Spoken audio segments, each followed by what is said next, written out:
In this video we focus on how to replace, you see, these two values, travel really and travel underscore really.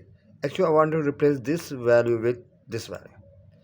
So I want to select this one and then click right mouse click, replace values, and then I copy, and then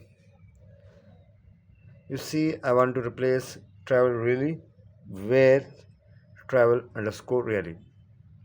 You have a look at now, all travel without underscore really, now with underscore. Okay, I want to show you, prove you see there's no right now without underscore travel. Right now you see only travel underscore really. Okay, see you students next video.